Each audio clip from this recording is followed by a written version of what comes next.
Guys, what is up? Steven here doing another quick off-season video for you. Today talking about possible cut and trade candidates. I know this is an exciting part of free agency. So I scoured, spent multiple hours on Over the Cap's website trying to come up with some possible trade and cut candidates that could potentially be targets for the Chargers. There are, of course, a lot of other cut candidates, trade candidates that I feel like other people can get into. I specifically wanted to hone this in to the Chargers. So I have this separated into trade candidates and then cut candidates with coaching connections built in, then cut candidates without coaching connections. So, of course, there are, like I said, there are so many cut candidates out there, depending on which team has X amount of cap space and not. So I tried to at least make this like viable, make this group legitimately viable targets for the Chargers, as opposed to just throwing out, whoever Michael Thomas is not coming to the Chargers. I mean, maybe he is, I don't know, but feels unlikely. So I felt I wanted to use some deduction ability and be able to figure out some legitimately viable targets for the Chargers. And so that is today's topic, and I can't wait to get in there. Before I do, want to give a quick shout out to our guy Quest Designs. Of course, he is the man behind the GAC stickers, so be sure to follow him. He is a great person to follow on Twitter. He is a Chargers fan that really helped us out in that regard. So the link to Quest website is going to be on here. If you're a fan of a team other than the Chargers, Quest has other great stickers that you can check out. Really does some great work. I've got a couple stickers laying around the house, one on my laptop here, and then one, of course, on my Hydro Flask. So check out Quest Design if you use the code GUILTY10 in all caps. Again, that's GUILTY10 in all caps. You can use that code at checkout for 10% off your order. So please go check out Quest using the link below in the description. That being said, let's get into this. I think this is going to be a fun discussion. So let me share my screen.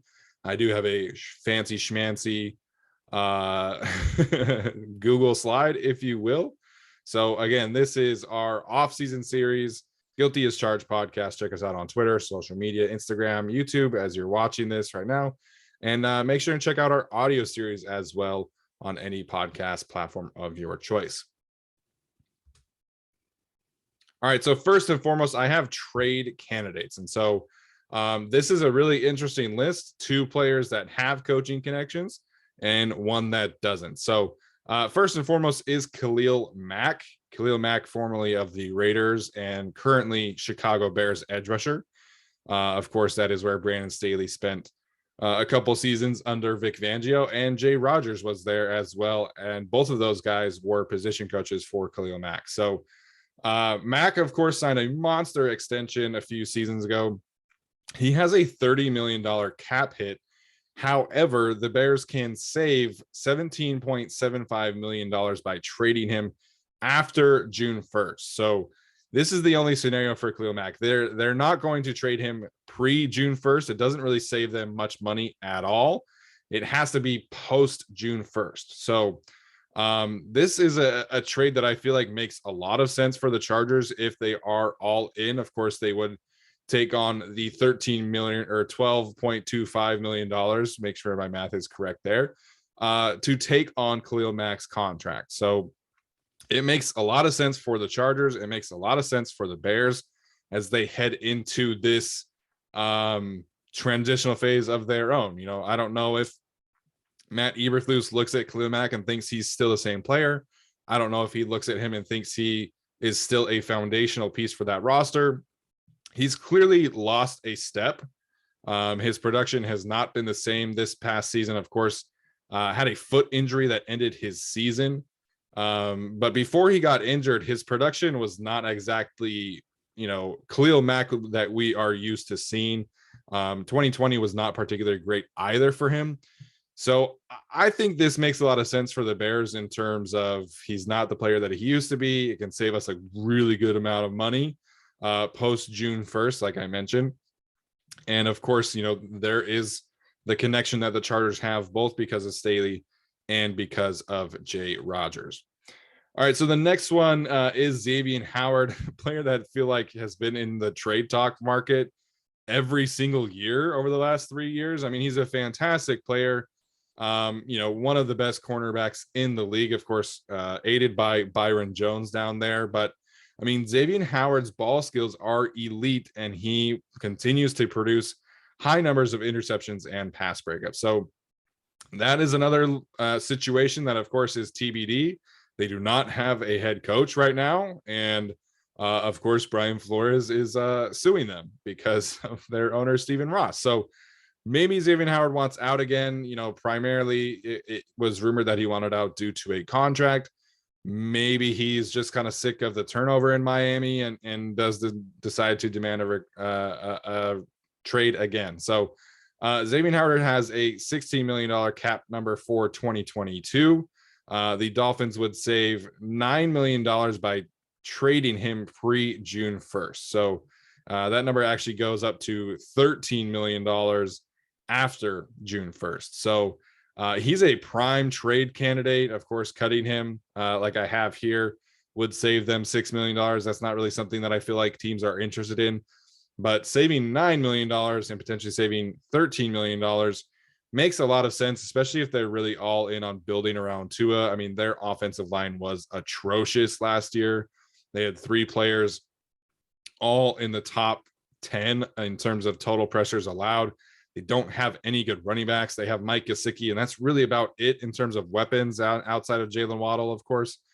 So if they wanted to save some money, get some draft capital, and be able to really support Tua on offense, I think trading Xavien Howard makes sense. The money makes sense.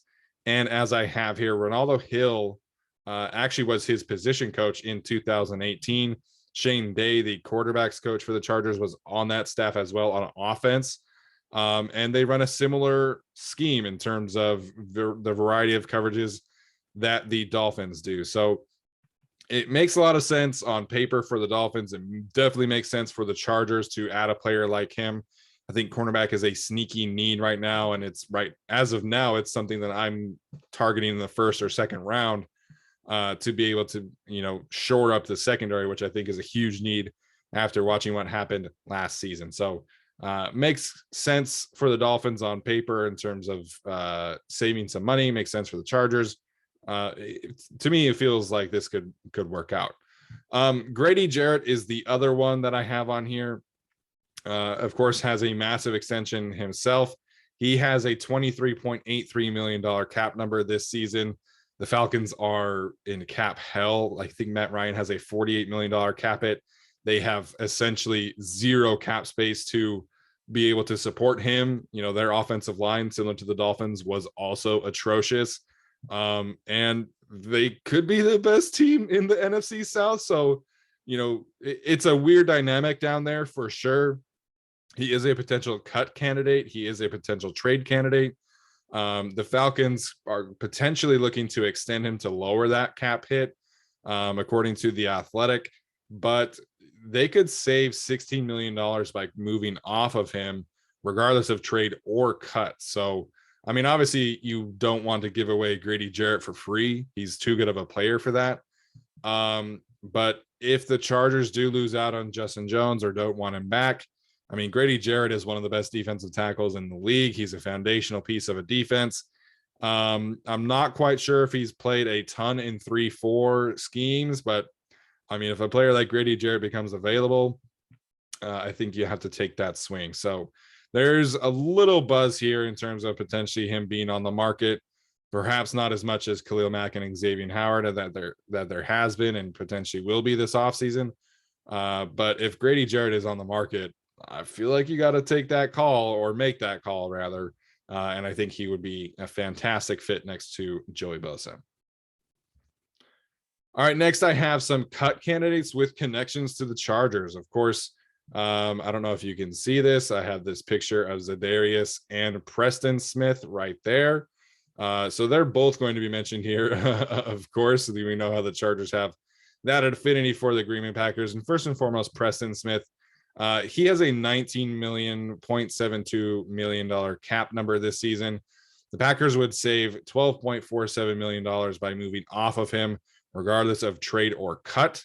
The connection to the coaching staff is loose, but Shane Day was on the coaching staff as an offensive line coach.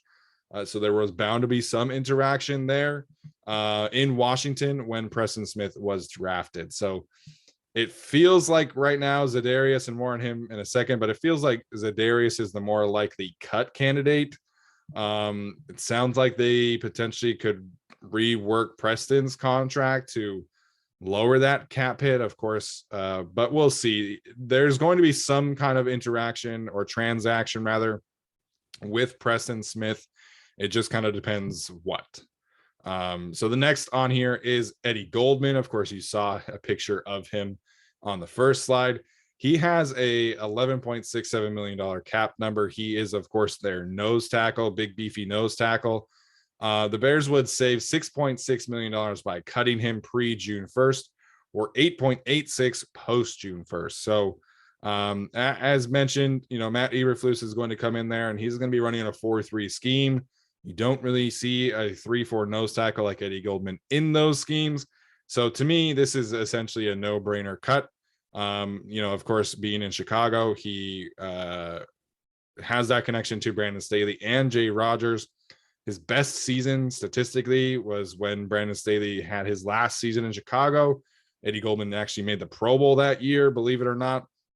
But there is a little bit of injury and age concern. He did opt out of the 2020 season, much like many other players, and he was okay this season. He was definitely not Pro Bowl Eddie Goldman, but there is smoke there, right? Because of the coaching connection. The Chargers need to find a solution to that contract, or that position, excuse me. So if Eddie Goldman is willing to take a kind of 1-year contract, I think it merits consideration, at least because he is one of, quote unquote, Staley's guys. And I think, there is enough scheme familiarity, excuse me, and position fit and scheme fit that could make some sense. The next one, perhaps a little bit of a long shot, that is Von Bell, the safety for the Bengals. Of course, I made this list and prepared this video before Von Bell had an interception against the Chiefs to seal their trip to the Super Bowl. Still, I think it could make some sense. He is getting up there in age. He has a $7.48 million cap hit. The Bengals would save, however, $6.48 by cutting him pre-June 1st. So maybe it might not make sense in terms of like the locker room, but it makes a ton of sense for the Bengals in terms of their cap sheet. They're not necessarily strapped for cash. They do have cap space in a healthy situation, but they have some young players coming up here that need extensions, including Jesse Bates, who really made that play to allow Von Bell to have that interception. Again, Joe Mixon is due for a contract extension, or rather has a larger cap hit next year. So they have some young players, including the receivers, down the road. So if they decided to move on from Von Bell, I would not be all that surprised. They have also their cornerbacks are free agents this year. Chidobe Awuzie, I think, is a free agent, or Mike Hilton, one of them. So again, perhaps not a viable, as viable as Eddie Goldman or some of the other players on here, but it makes a lot of sense for them to do that on paper. And the Chargers do have various connections to Bell because of his time with the Saints. Joe Lombardi, Frank Smith, and Michael Wilhoit were all on the coaching staff for the Saints during Von Bell's tenure there.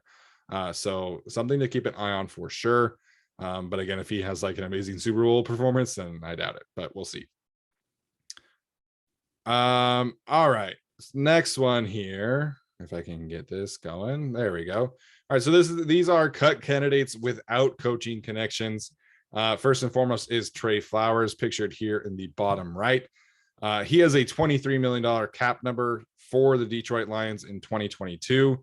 The Lions would save $10.38 million by cutting him pre-June 1st, or $12 million by trading him post-June 1st. But that is a typo there, so excuse me for that error. A post-June 1st cut saves them. Oh, excuse me. I totally read this wrong. That is my fault.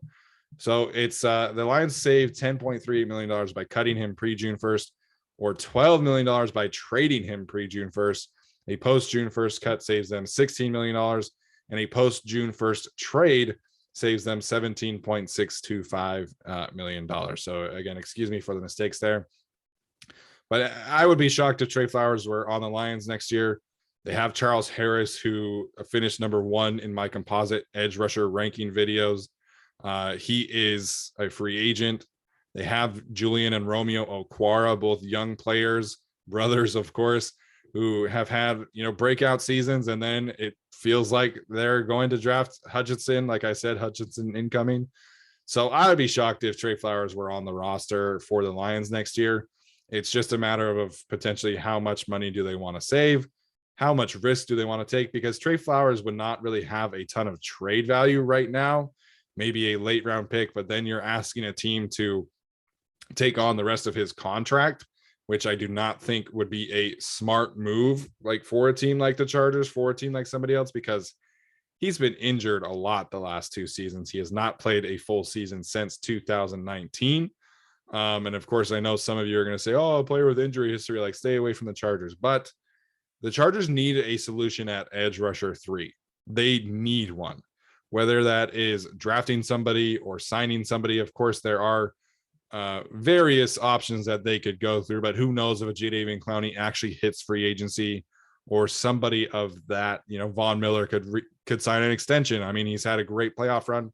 The Rams are going to the Super Bowl. So you never really know, but Trey Flowers feels like he's headed to free agency almost regardless. And so does he make sense as your number 1 or number 2 edge rusher? No, probably not. But you replace Kyler Fackrell with Trey Flowers and his skill set. That's something that I would consider. Again, he's played in a 3-4 scheme almost his entire career outside of these last couple seasons in Detroit, outside of this season in Detroit, because the Lions run a 4-3 now with Dan Campbell. But there's a lot of scheme familiarity there, of course, from his days with the Patriots, and of course, recently with the Lions. But the thing that attracts me to Trey Flowers the most is that he is incredible against the run.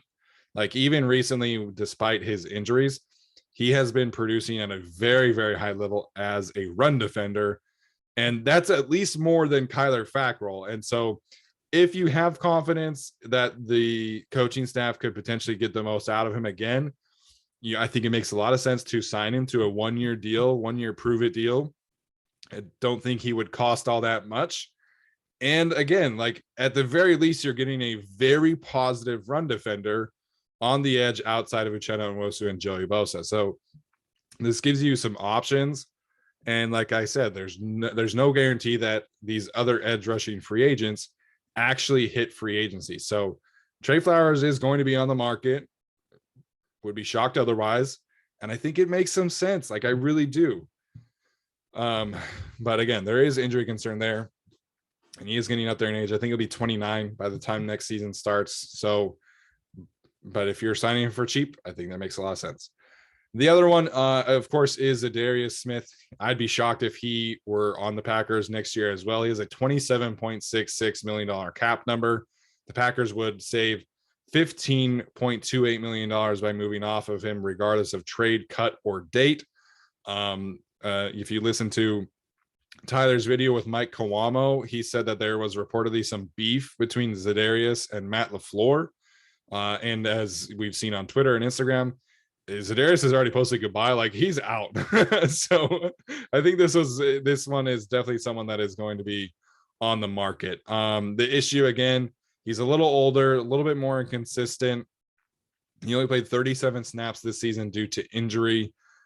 However, he's similar skill set to Trey Flowers, big physical edge rusher that's been an outside linebacker in a 3-4 scheme most of his career. He played for Joe Barry this year. I don't know if things went well there, but of course, Brandon Staley and Joe Barry are very good friends. They're buddies.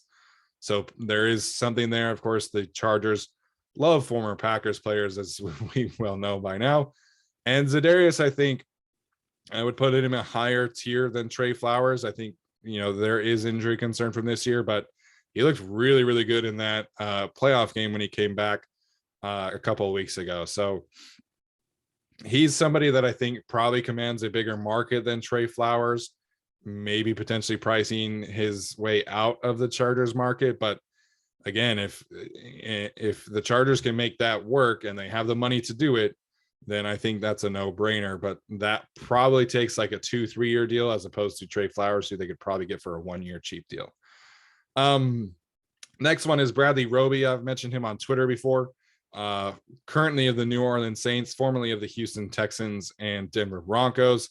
However, he missed all the Saints connections and all the Broncos connections by a season. So Michael Wilhoit, of course, in LA this season. This past season was Roby's only season in New Orleans, but he's going to get cut. He has a $10.16 million cap number. The Saints would save basically 90% of that contract by cutting him. You see the 9.49 number there. And like I mentioned, he missed Wilhoit and Staley in the various connections. So the slot market, that's what Roby is. He is a slot corner. The slot market is not great. It is pretty ugly in terms of free agency. As we talked about, Chris Harris actually finished atop Tyler's composite free agent ranking in that category, or I think he was second, excuse me. So it's not great. Roby has scheme familiarity. He's more athletic than Chris Harris. I think you're probably getting what you thought you were getting with Chris Harris in terms of ability. I don't feel great about suggesting this, but the Chargers have to do something. I would hate to rely on a rookie draft pick who's probably a day 3 draft pick to start there. I'm definitely not bringing Chris Harris back. I feel like Roby probably realizes that this is his last chance. So in terms of free agent slot, I would probably put him and Bryce Callahan around the same level of like how much I would want them. But Roby doesn't have the injury history. Bryce Callahan does. So it's pros and cons there. Bryce Callahan also has several connections, of course, to this staff. He was in Denver and Chicago with Brandon Staley and in Denver with Ronaldo Hill. So Callahan kind of feels like a no-brainer to me at this point. But like I said, Roby has scheme familiarity. He doesn't bring the injury history. I feel like he would be cheap at this point because he had a disappointing season with the Saints. So again, that feels like pros and cons versus him and Bryce Callahan, who feel like the two most likely free agent slots to end up in Los Angeles. The last one here is defensive tackle for Washington football team, Matt Ionitis. That is an I. So he has an $8.38 million cap number.